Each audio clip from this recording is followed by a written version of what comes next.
Hi everybody, and welcome to Wendy's Witness. How do you deal with all life's situations? What gets you through the hard times? I've often wondered, how do people who don't know the Lord find any hope, comfort, or peace when they're forced to cope with tragedy or loss? This alone should motivate us to share Jesus with everyone we know. Jesus is our refuge in times of trouble, and His presence helps us to persevere. We find numerous passages in the Bible stating that He is with us and He will never leave us. We know that we are called and anointed to do God's work. He equips us for our purpose, but we depend on Him to guide us and lead us all along the way.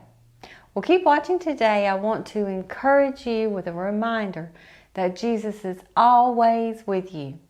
In fact, those were His very last words after giving the Great Commission in Matthew 28:20, and teaching them to obey everything I have commanded you, and surely I am with you always to the very end of the age.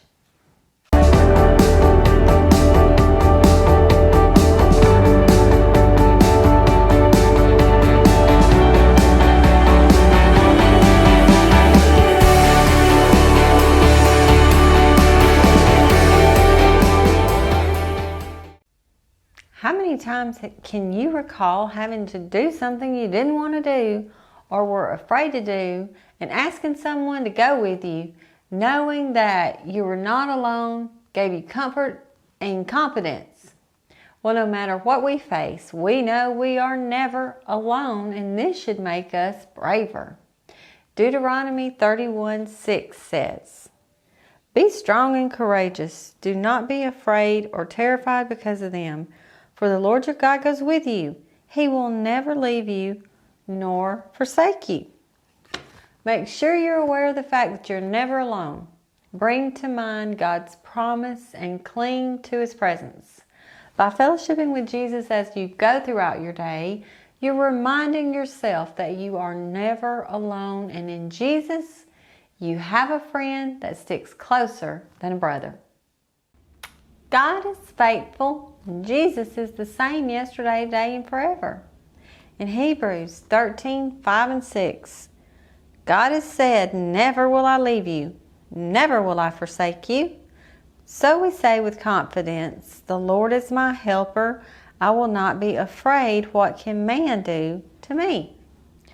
There will be times of uncertainty and unknown outcomes. We will all go through things that are out of our control. But the good news is we worship the God who controls all things and sits on the throne. We can trust He will be with us and He will help us. So when you feel lonely or like you're carrying the weight of the world on your shoulders, there is one who offers to lighten the load if you will only ask Him to take it from you. Jesus said in Matthew 11:29-30, "Take my yoke upon you and learn from me, for I am gentle and humble in heart. You will find rest for your souls, for my yoke is easy and my burden is light." At some point in our lives, many of us have been forsaken by someone. We know what that feels like, and many times the experience leaves a scar, perhaps in the form of rejection or a lower sense of self-worth, or now you may be having the feeling that you're unlovable in some way or that something's wrong with you. But those are not truths, those are lies. There's someone who loves you so much that He went to the end with you on His mind. In John 13:1 it says, "It was just before the Passover feast. Jesus knew that the time had come for Him to leave this world and go to the Father. Having loved His own who were in the world, He now showed them the full extent of His love.